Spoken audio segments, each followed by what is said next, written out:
شاهنازه شریپова خواننده صنف 11 همین دبستان است که در برابر گرفتن تعلیم و تربیت باز به کسب آموزی مشغول میباشد.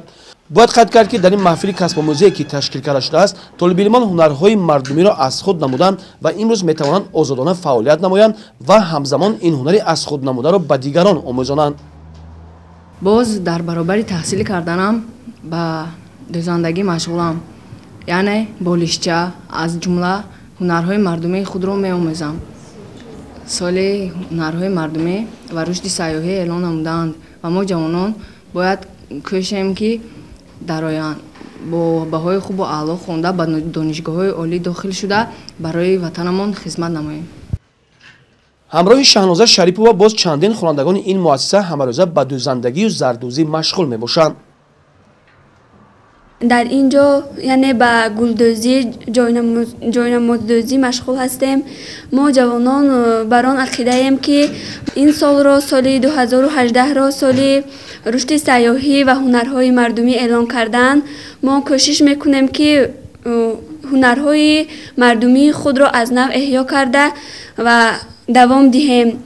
از ازل مردمی تاجیک هنرمند بودند و هنرمند میمانند و با ما مینتداری خود را بیان میکنیم و وعده میدهیم که مکتب را با بهای خوب و اعلی تمام کرده و هنرهای خویش را دوام دهیم و به تاجیکستان خود سهم خود را گذاریم.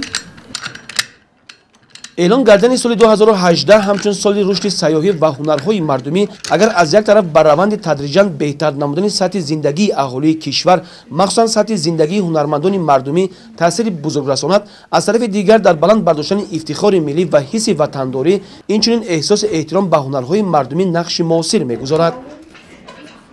برابر اعلان گردیدن سال 2018 سال رشد سیاحی و هنرهای مردمی به اختیار پیش نظرم دهه خوشمنظره قرطاق با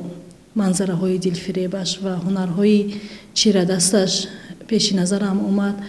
و ما تصمیم گرفتیم که این هنرهای مردمی که در دهه قرطاق عمل میکرد احیا دهیم و رشد نماییم تا که توانیم همه این هنرهای دهه قرطاق را، هنرهای این مردمان چیره دست را در تمام جمهوری و بیرون از آن معرفی نماییم.